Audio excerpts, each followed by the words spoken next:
aja, Pak. Udah jam 10 juga. Boleh. Silakan, Pak. Oke. Ya, Bapak dan Ibu, terima kasih waktunya hari ini yang difasilitasi oleh tim dari Minapadi Investama Sekuritas, Pak Andri Setiawan, Pak Geri, Pak Joko, dan tim. Jadi kita akan memaparkan kinerja, produksi, dan keuangan dari BRMS atau Bumi Resources Minerals yang terkini, yaitu untuk semester pertama tahun 2025. Saya bersama dengan Ibu Neneng Istiqomah di tim IR kami. Kita mulai ya. Materi presentasi kita bisa share ke Minapadi, nanti bisa didistribusikan ke para buy side ya mungkin ya Pak Andre ya. Ya, jadi ini adalah untuk refresh our memory Bapak dan Ibu ya. Ini adalah 5 aset utama yang saat ini kami operasikan dalam portfolio kami. Yang pertama Citra Palu Mineral, proyek tambang emas yang ada di Palu di Sulawesi. Saat ini adalah satu-satunya sudah beroperasi dan kami memiliki BRMS ya, memiliki hampir 100% kepemilikan di Citra Palu Mineral. Yang kedua, proyek tambang tembaga dan emas. Ini kami sebutkan tembaganya dulu karena memang dominasinya lebih pada tembaga. Ini ada di Gorontalo, Sulawesi. Dan ini adalah alasan kenapa Grup Salim itu masuk ke BRMS di tahun 2022. Ini kepemilikan BRMS 80% di Gorontalo Mineral, sisanya 20% dimiliki oleh Aneka Tambang.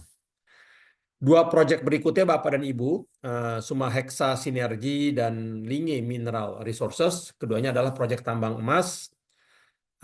Saat ini statusnya masih eksplorasi. Yang Sumaheksa ada di Banten, di Jawa, yang Linge Mineral ada di kota Linge di Aceh. Ini keduanya tambang emas, masih eksplorasi dan memang skalanya lebih kecil dibanding dengan Citra Palu Mineral. Kepemilikan kami juga di sini BRMS mayoritas ya. Di Sumaheksa 80%, di Linge Mineral 60%. Yang terakhir, ini adalah satu-satunya proyek tambang mineral yang bukan emas maupun bukan tembaga dan juga kepemilikan BRMS minoritas. Di sini hanya 49%. Yaitu dari Prima Mineral, proyek tambang seng dan timah hitam yang ada di kota Dairi di Sumatera Utara. Dan memang kita minoritas di sini Bapak dan Ibu, sebagian besar mayoritas kepemilikannya oleh perusahaan dari China, yaitu China Non-Ferrous Metal Industry Foreign Engineering and Construction Limited, yang biasa kita singkat NFC. Itu perusahaan state-owned enterprise yang ada di China. Mereka yang bertindak sebagai project operator dan juga sebagai EPC kontraktor atau Engineering Procurement dan Construction Contractor. Ya, Neneng. Ini sekilas Bapak dan Ibu mengenai jajaran Dewan Direksi di BRMS. Saat ini Presiden Direktur dan Chief Executive Officer itu dipimpin Bapak Agus Projosasmito. Beliau juga saat ini masih menjabat sebagai Komisaris Utama di Aman Mineral Internasional atau yang biasa disingkat menjadi AMMN. Dan juga menjabat sebagai Wakil Direktur Utama di Aman Mineral Nusa Tenggara. Itu adalah operating company-nya dari AMMN, seperti Citra Palu Mineralnya dari BRMS ya. Kemudian beliau ini ditunjuk oleh Grup Salim menjadi Direktur Utama di BRMS itu di Maret 2022. Kemudian juga putra beliau yang kedua, Adrian Wicaksono, itu juga ditunjuk menjadi direksi di BRMS di periode yang sama dengan Pak Agus, yaitu di Maret 2022. Adrian juga saat ini masih menjabat sebagai Direktur di AP Investment atau Agus Projosasmito Investment yang merupakan shareholder dari Medco, AMMN, dan BRMS. Putra Pak Agus ada dua. Yang pertama Aditya yang menjabat sebagai direksi di AMMN. Yang kedua Adrian yang menjabat sebagai direksi di BRMS. Selanjutnya Charles Gobel. Ini juga beliau dari grup Salim, dari grup Aman Mineral Group ya sebelumnya. Diangkat menjadi direksi dan Chief Financial Officer di BRMS di bulan April tahun 2024 lalu. Baik, selanjutnya. Baik, ini manajemen tim dari bisnis unit kami. yang ada di Gorontalo, di Palu, di Aceh, Banten, dan di Dairi ya. Bapak-bapak di sini semuanya berlatar belakang geologis, metallurgis, ataupun mining engineer, dan dari perusahaan-perusahaan tambang mineral yang cukup mumpuni seperti Freeport, Rio Tinto, Newmont, Newcrest, BHP, dan lain-lain. 3 personel yang di bawah yang berseragam kuning itu ketiganya baru kami rekrut dalam 6 bulan terakhir, Bapak dan Ibu, dengan satu tujuan, yaitu untuk mempercepat penyelesaian pembangunan tambang emas bawah tanah yang ada di Poboya di Palu. Jadi ketiga personel tersebut adalah mining engineer dengan pengalaman di open pit maupun di underground mining. Robert Gelson adalah warga negara Australia dan memang meluangkan sebagian besar pengalamannya itu di tambang bawah tanah di Perth maupun di Kalgoorlie di Australia. Tutus Jama dan Budiawan Halim ini warga negara Indonesia, namun mereka juga meluangkan pengalamannya sebagian besar itu di Afrika dan di Australia, khususnya untuk ditambang bawah tanah. Karena memang target kita harus selesai ya, Bapak dan Ibu, tambang bawah tanah di Palu harus segera beroperasi di semester kedua tahun 2027. Ya, selanjutnya Neneng. Ya, kita masuk ke masing-masing proyek Bapak dan Ibu secara sekilas ya. Yang pertama Citra Palu Mineral, proyek tambang emas yang ada di Palu, di Sulawesi. Saat ini kami mengoperasikan konsesi tambang di area seluas lebih dari 85.000 hektar di Sulawesi Tengah dan Selatan. Kami sudah mengantongi izin produksi dari pemerintah. Ini sangat penting ya di dunia tambang di Indonesia. Jadi kami sudah mengantongi izin produksi untuk mengoperasikan proyek tambang emas di Palu, di Sulawesi Tengah dan Selatan ini untuk 30 tahun ke depan, sampai tahun 2050. Pabrik emas yang pertama dengan metode carbon in leach, ya, dengan kapasitas mampu memproses sampai dengan 500 ton biji per hari, itu di Blok 1 yang namanya Poboya, di Palu itu sudah beroperasi sejak tahun 2020. Pabrik emas yang kedua, dengan metode yang sama, carbon in leach, dengan kapasitas yang 8 kali lebih besar, Bapak dan Ibu ya, 4.000 ton biji per hari, di lokasi yang sama di Blok 1 ya, di Poboya, di Palu, sudah beroperasi sejak awal tahun 2023. Nah, saat ini kami tengah merampungkan pembangunan pabrik emas yang ketiga dengan metode yang berbeda, metodenya heap leach, yang targetnya akan segera beroperasi di akhir tahun ini ya. Kami akan jelaskan nanti perbedaan antara carbon in leach dengan heap leach. Kemudian Bapak dan Ibu, perlu saya sampaikan kami juga telah menunjuk McMahon sebagai kontraktor tambang emas kami di Palu. Itu sejak pertengahan tahun lalu ya. McMahon adalah perusahaan kontraktor tambang berskala global dan sudah lama bekerja di Amerika Latin ya, seperti Escondida di Chili, kemudian dengan Freeport di Papua, dengan Aman Mineral, terutama di Perth di Kalgoorlie di Australia. Sahamnya juga tercatat di Bursa Efek Australia, dan perlu saya sampaikan bahwa McMahon ini lebih dari 40% sahamnya dimiliki oleh Aman Mineral Nusa Tenggara. Jadi dari grup Salim juga ya. Baik, ada tabel di bawah dapat dilihat tren dari produksi kami secara historical ya. Di tahun 2020 produksi emas kami itu sekitar 2.200 troy ounce emas. Di 2021 meningkat 2 kali lipat menjadi 4.300 ons emas. Ini karena pabrik yang pertama mulai beroperasi. Di tahun 2022 ada kenaikan sedikit menjadi 5.400 ons emas, Bapak dan Ibu. Di 2023 produksi emas kami meningkat 4 kali lipat menjadi 23.000 ons emas. Itu karena pabrik yang kedua mulai beroperasi namun belum mencapai full capacity. Di tahun 2024, produksi emas kami meningkat 3 kali lipat menjadi 64.000 ons emas, karena pabrik emas kami yang kedua sudah mencapai full capacity yang 4.000 ton biji per hari. Adapun produksi kami untuk semester pertama tahun ini itu sekitar 38.000 ons emas. Kami sudah menyampaikan guidance Bapak dan Ibu bahwa untuk full year tahun 2025 ini target produksi kami adalah di level 68.000 sampai dengan 73.000 ons emas. Jadi masih ada kenaikan sedikit dari pencapaian di tahun 2024 lalu ya. Baik, itu kalau kita lihat di tabel di sebelah kanan, ini adalah tabel informasi cadangan dan sumber daya yang terkini, baru kami publikasikan di tahun lalu, Bapak dan Ibu ya. Yang di atas tuh tabelnya adalah sumber daya atau resources, yang di bawah itu adalah tabel cadangan atau reserve. Semuanya sudah diestimasi berdasarkan standar JORC atau Joint Ore Reserve Committee. Kami menggunakan konsultan tambang dari Perth, Australia, namanya AMC Consultant. Ya, jadi kalau kita lihat yang reserve di tabel di bawah, jadi kalau reserve itu biar gampang ya, itu sebenarnya sangat mirip dengan commercial production ya, karena sudah siap untuk diproduksikan semuanya. Sementara yang di atas itu resource, itu adalah angka reserve ditambahkan dengan potential upside. Baik, mari kita lihat yang reserve dulu ya, karena lebih konservatif. Jadi angka reserve kami itu sekitar 34 juta ton biji, itu untuk size atau volume dari cadangannya sendiri.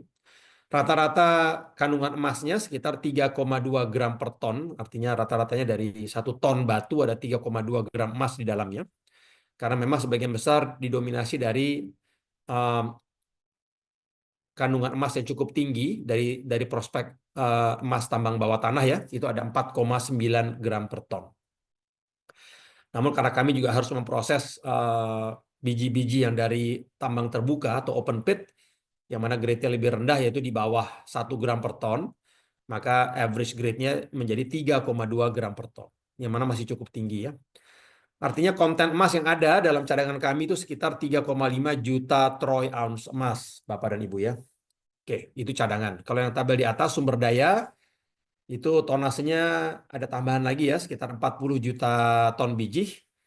Rata-rata kandungan emasnya mirip dengan cadangan ya, itu sekitar 3,5 gram per ton. Sekali lagi karena memang didominasi oleh tambang emas bawah tanah ya, yang kadarnya 4,9 gram per ton. Sehingga kandungan emas yang ada dalam sumber daya kami itu 4,5 juta ons emas. Artinya ada tambahan 1 juta ons emas ya dari cadangan kami ya. Kalau cadangan kami tadi kandungan emasnya 3,5 juta ons emas, sumber dayanya ada tambahan 1 juta lagi sehingga menjadi 4,5 juta ons emas. Ya, Neneng, berikutnya.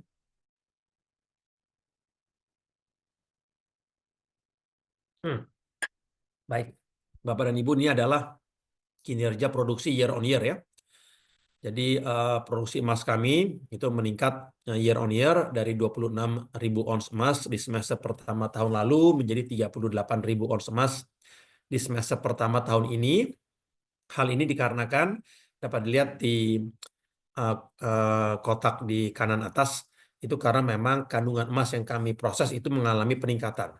Dari sebelumnya 1,29 gram per ton di semester pertama tahun lalu meningkat menjadi 1,5 gram per ton di semester pertama tahun ini, Bapak dan Ibu ya. Baik, perlu saya sampaikan bahwa selain emas, kami juga memproduksikan perak, Bapak dan Ibu. Ini orang suka lupa ya. Bahkan produksi perak kami di semester pertama tahun ini itu jumlahnya itu hampir 3 kali dari produksi emas kami di periode yang sama ya.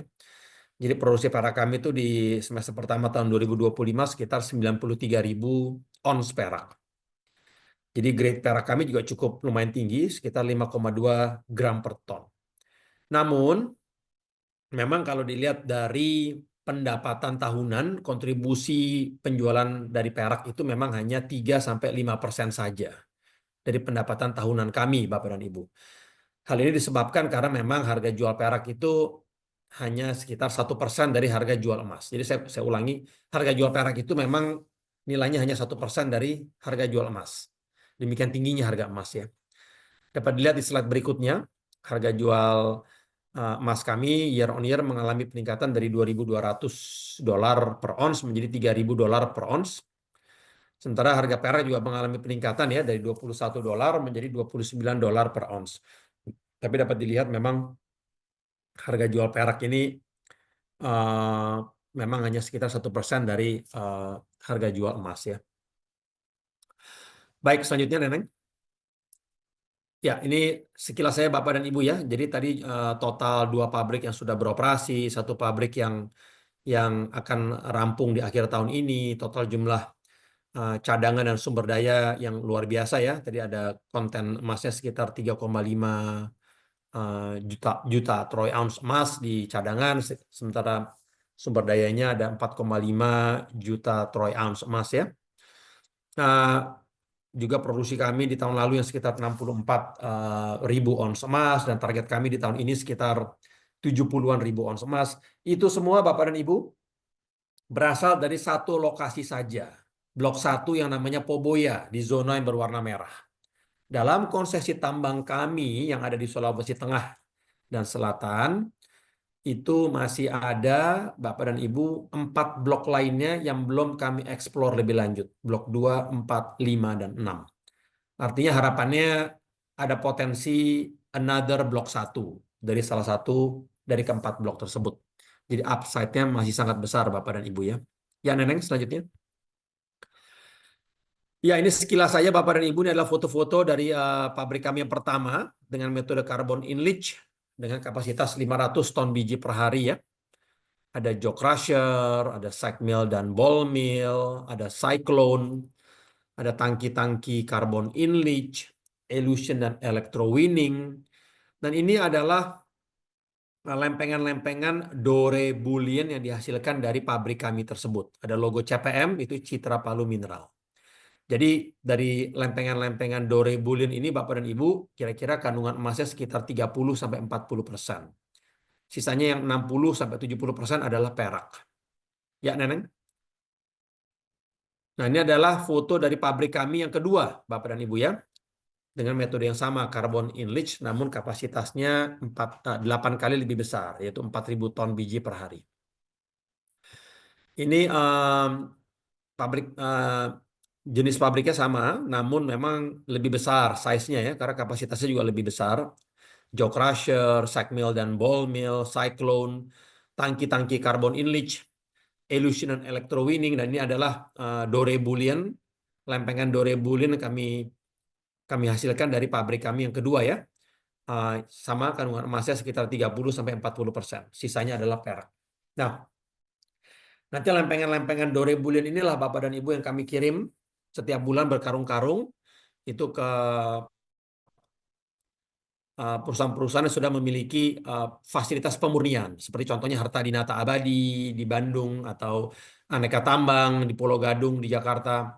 Jadi kita bayar yang namanya processing fee sekitar Rp750 atau sampai Rp1.000 lah kira-kira per gram dore bullion ya. Nanti mereka yang memurnikan dore bullion kita sampai menjadi emas murni batangan. Nanti emas murni batangannya kembali menjadi milik kami dan dapat kami jual ke pihak ketiga manapun dengan harga pasar. Harga kami mengacu kepada LBMA, London Bullion Market Association ya. Jadi processing fee yang Rp1.000 per gram dore bullion tadi adalah bagian dari cash cost kami, Bapak dan Ibu ya. Artinya produk akhir kami tetap adalah emas murni batangan, bukan dore bullion. Jadi si Harta Dinata dan Antam sebagai tukang jahitnya saja. Ya, selanjutnya.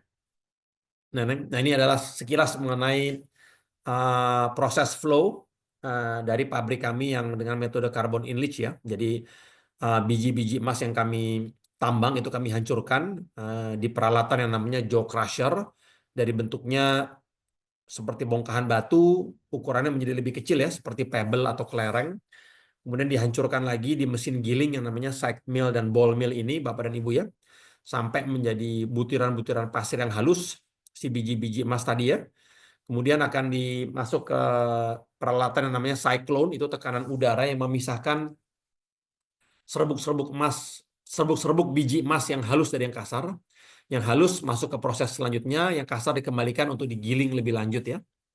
Kemudian yang halus tadi, biji-biji emas yang sudah halus akan masuk ke thickener. Di situ kami campur dengan air agar mencapai tingkat kekentalan 40%. Selanjutnya kami campur dengan cyanida atau NaCN di leach tank. Kemudian si serbuk-serbuk biji emas yang sudah bercampur dengan cyanida tadi kami masukin ke dalam 6 tangki-tangki karbon in leach. Di sini tangki-tangki ini berisi karbon aktif, itu seperti butiran-butiran beras berwarna hitam ya. Fungsinya adalah kandungan emas dan perak nanti akan dilepaskan oleh si cyanida. Kemudian setelah lepas dari pengotor atau dari biji, si kandungan emas dan perak akan ditangkap oleh si karbon aktif tadi, Bapak dan Ibu. Kemudian karbon-karbon aktif yang sudah berisi kandungan emas dan perak tadi akan masuk ke elution. Di elution nanti akan kami keluarkan si kandungan emas dan perak tadi dengan menggunakan cairan kimia yang namanya caustic soda. Selanjutnya akan kami endapkan kandungan emas dan perak tadi dengan menggunakan arus listrik di electrowinnings. Nah, kemudian kami panaskan di furnace sampai menjadi solid, menjadi lempengan dore boolean. Kira-kira seperti itu prosesnya. Ya, Nanang.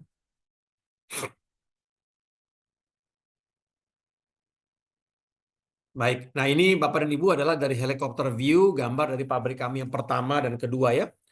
Yang pertama itu yang ada tangki-tangki yang berwarna putih yang lebih besar. Yang kedua itu yang tangki-tangkinya yang berwarna putih yang lebih besar ya.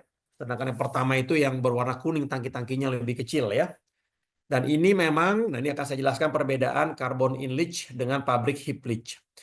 Jadi pabrik carbon in leach atau CIL, Bapak dan Ibu, memang diperuntukkan untuk memproses jenis batuan atau biji yang karakternya itu namanya vein, seperti yang ada di foto di kiri atas itu ya. Vein itu jenis batuannya memang lebih keras, jadi mesti dihancurkan dengan mesin giling tadi ya, sack mill dan ball mill sampai menjadi butiran-butiran pasir yang halus untuk mempermudah si cyanida untuk mencapai kandungan emas dan peraknya ya. Dan memang jenis batuan vein ini kandungan emasnya juga lebih tinggi Bapak dan Ibu ya, biasanya di atas 1,2 gram per ton. Untuk carbon in leach ini, pabrik carbon in leach ini recovery rate-nya juga lebih tinggi, biasanya di atas 90%. Artinya, sebagai contoh, apabila kita memproses biji emas dengan kadar emasnya katakanlah 2 gram per ton, maka yang terambil karena recovery rate-nya 90%, si carbon in leach ini, maka yang terambil emasnya adalah 90% dari 2 gram per ton, yaitu 1,8 gram per ton. Jadi cukup tinggi Bapak dan Ibu ya. Ya 0,2 gram per ton, ya 10% biasanya hilang dalam proses. Ya selanjutnya Neneng.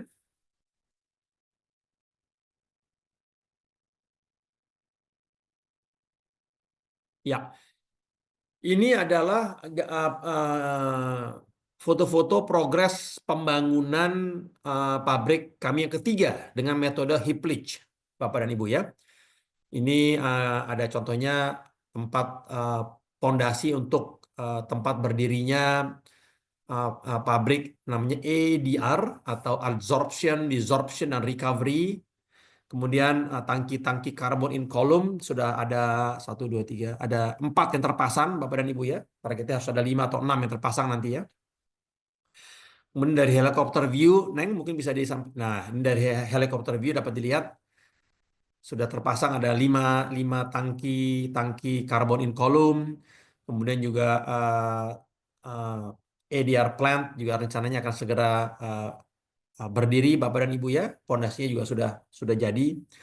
Dan ini memang inilah bedanya, pabrik heap leach ini diperuntukkan untuk memproses jenis biji atau batuan yang namanya gneiss. Ada di sebelah kiri atas itu fotonya.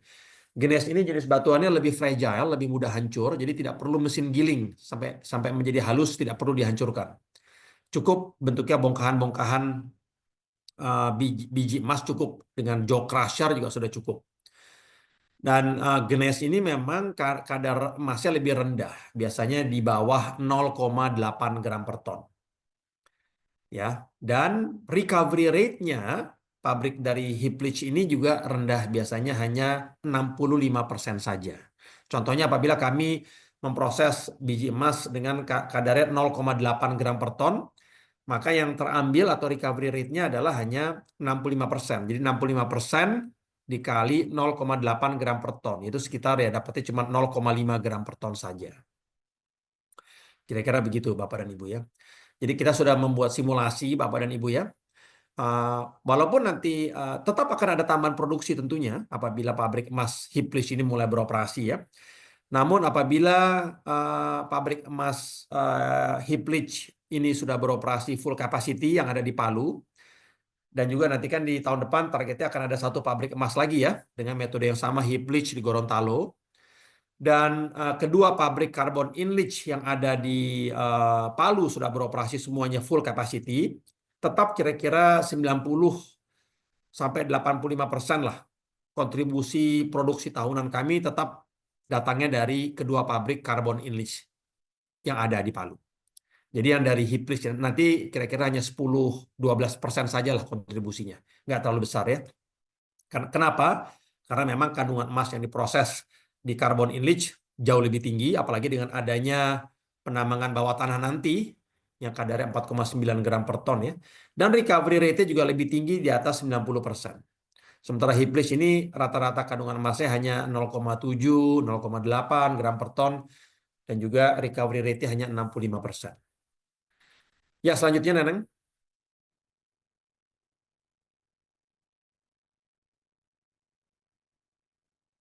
Baik, ini adalah foto-foto gambar um, aktivitas penambangan terbuka atau open pit mining yang dilakukan oleh kontraktor tambang kami di Blok 1 ya di Poboya di Palu oleh McMahon, Bapak dan Ibu ya. Ada ekskavator, ada mine trucks, semuanya sudah beroperasi sejak tahun lalu ya dengan McMahon. Ya, Neneng.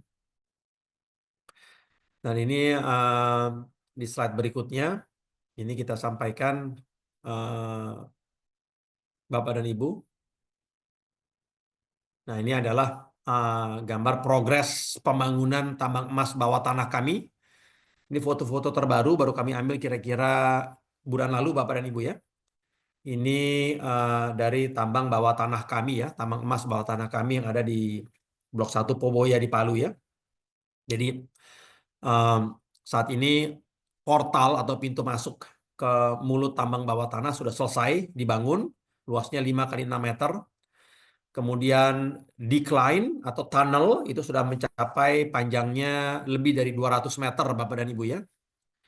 Kemudian pengadaan alat berat oleh McMahon semuanya sudah siap, 100% sudah tersedia. Kami sudah mulai beroperasi, sudah mulai konstruksi ini tambang bawah tanah kami sejak Februari tahun ini Bapak dan Ibu ya, karena targetnya mau selesai di pertengahan 2027. Ya, Neneng. Selanjutnya.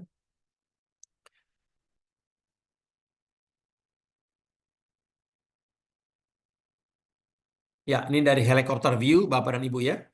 Dari helikopter view untuk area tambang pembangunan tambang emas bawah tanah kami ya.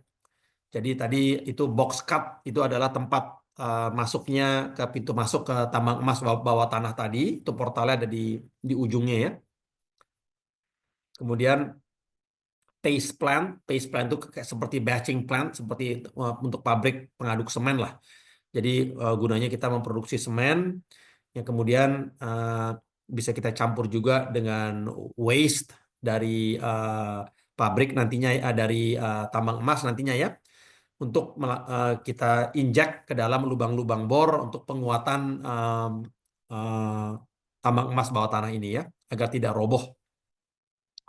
Kemudian HV yard itu adalah high voltage yard. High voltage yard itu adalah tempat kita power genset kita ada di situ ya. Power genset ada di situ untuk memastikan apabila juga arus listrik dari PLN juga ada di situ lokasinya Bapak dan Ibu ya. Kita pastikan tidak ada pemutusan listrik karena juga sudah ada genset di situ ya. Kemudian ini ada dams, itu tempat pengendapan air. Jadi air-air dari proses penambangan bawah tanah, pembangunan tambang bawah tanah itu kami endapkan di dams untuk kami lakukan water treatment ya, agar sudah aman, tidak ada toksiknya lagi ya, untuk kemudian kami proses lebih lanjut. Shaft sink itu adalah pemboran lubang-lubang untuk ventilasi atau lubang udara, Bapak dan Ibu ya, sehingga ada udara di dalam tambang tambang emas bawah tanah itu nantinya ya. Jadi ini benar-benar terus kalau Bapak dan Ibu ada di lokasi dapat dilihat sangat luar biasa aktivitasnya. Juga banyak juga warga negara dari Australia di situ ya, karena semuanya dari McMahon yang bekerja baik dari HSE atau Health Safety dan Environment, baik untuk mining engineer dan juga para geologisnya ya. Ya selanjutnya, Naneng.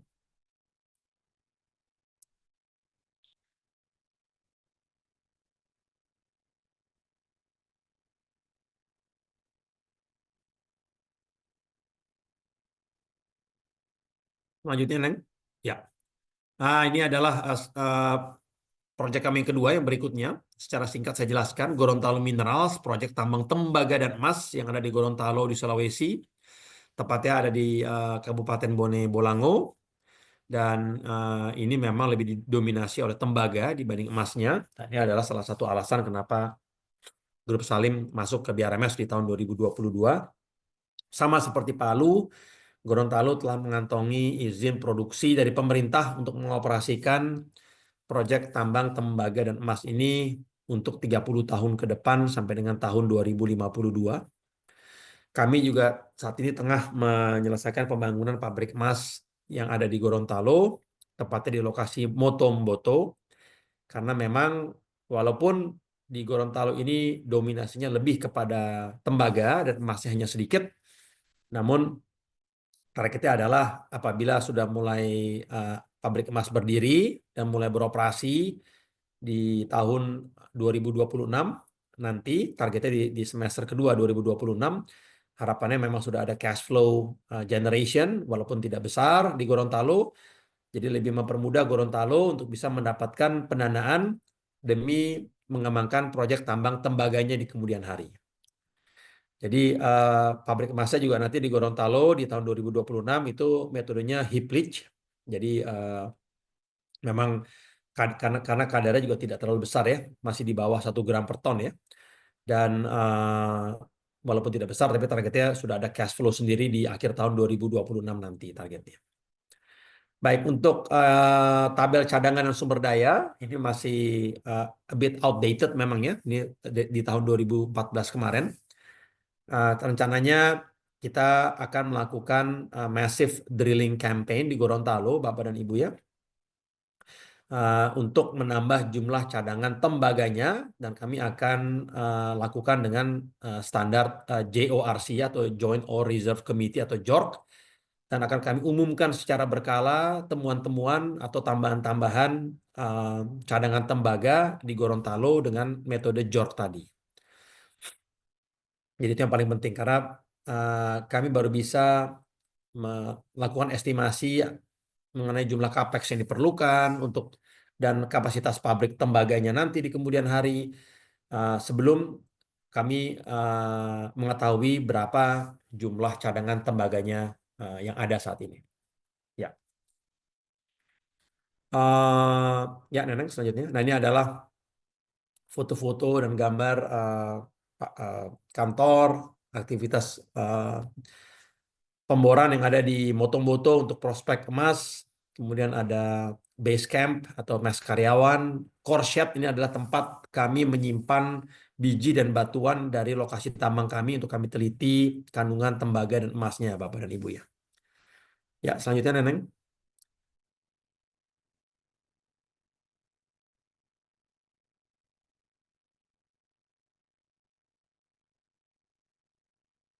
Ya, ini adalah yang berikutnya. Secara singkat, Suma Heksa Sinergi, proyek tambang emas yang ada di Banten. Ini sama seperti Palu dan juga Gorontalo, kami sudah mengantongi izin produksi dari pemerintah untuk 20 tahun ke depan sampai dengan tahun 2039.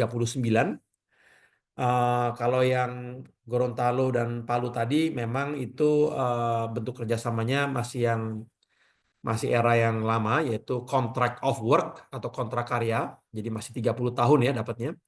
Kalau yang Sumaeksa ini sudah yang era yang baru yang namanya IUP, dapatnya jadi per 20 tahun. Ya. Kemudian saat ini jumlah, kalau dilihat di sebelah kanan, itu jumlah sumber dayanya itu sekitar 75 juta ton biji. Jadi hampir 2 kali lipat dari volume sumber daya yang ada di Palu ya. Di Palu tadi sekitar 40 juta ton biji. Namun, karena di Palu tadi kadar emasnya cukup tinggi, yaitu 3,5 gram per ton, sedangkan yang di Sumaheksa ini hanya 0,85 gram per ton, maka kandungan emasnya yang ada di Sumaheksa ini hanya setengah dari ada yang di Palu. Di Palu tadi sekitar 4,5 juta ounce emas, sementara di Sumaheksa di Banten ini sekitar 2 juta ounce emas. Tapi masih lumayan, Bapak dan Ibu ya.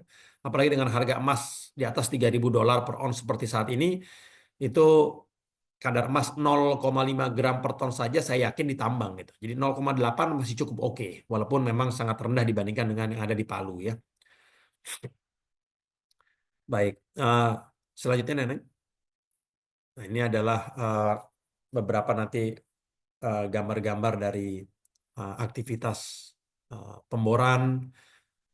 Kita sudah mencapai total kumulasi kedalaman itu sekitar 7.000 meter, Bapak dan Ibu, dari pemboran di 31 lubang bor yang berbeda. Nah, itu yang ada di Sumaheksa di Banten. Ya, Neneng, selanjutnya. Nah, ini ada gambar-gambar juga tempat core shed ya, sama juga tempat kita menyimpan batuan dari lokasi tambang untuk kami teliti kandungan emasnya. Nah, ini Linge Mineral Resources yang ada di Aceh, Sumatera. Proyek tambang emas di kota Linge, areanya 36.000 hektar.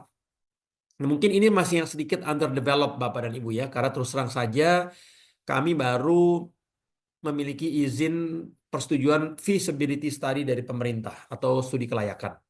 Kami sudah melakukan aplikasi, sudah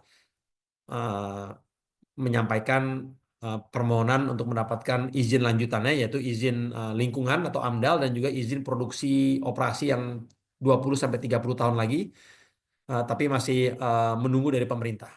Jadi masih menunggu perizinannya. Makanya dapat dilihat, kalau dilihat di cadangan dan sumber daya itu masih sedikit ya, volumenya masih, sumber dayanya hanya sekitar 6,8 juta ton biji, cadangannya hanya 2,3 juta ton biji, tapi memang kadar emasnya lumayan, itu sekitar 1,5 sampai 1,8 gram per ton. Cukup tinggi, lebih tinggi dibanding Sumaheksa yang di Banten tadi. Tapi memang kita belum bisa melakukan pemboran lebih lanjut Bapak dan Ibu ya, karena masih menunggu perizinan dari pemerintah. Izin lingkungan dan juga izin operasi produksi tadi. Ya, Neneng, selanjutnya.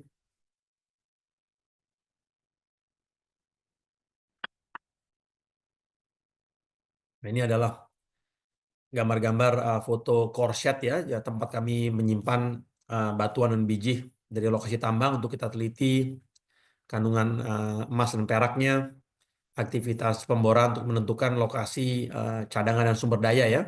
Kita belum bisa melakukan pemboran eksplorasi, Bapak dan Ibu, karena masih menunggu perizinan. Ya, Neneng.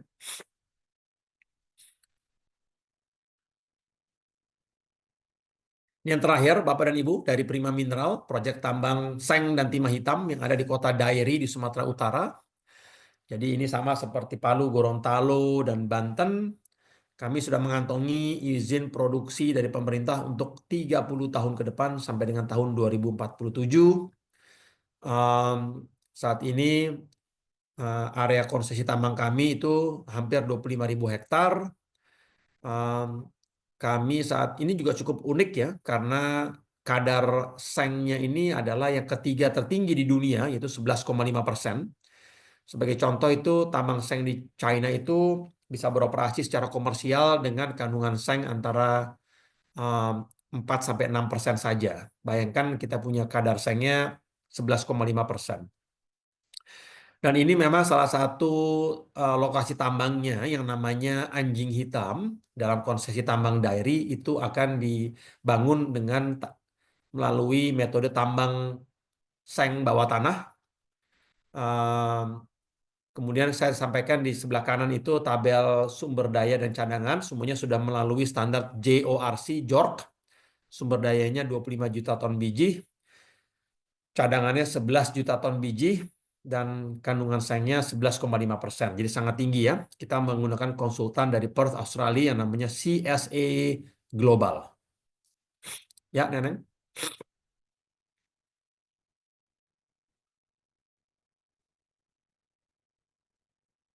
Ya, ini adalah foto gambar pembangunan lokasi tambang seng bawah tanah yang ada di lokasi tambang Anjing Hitam di konsesi tambang Dairi ya.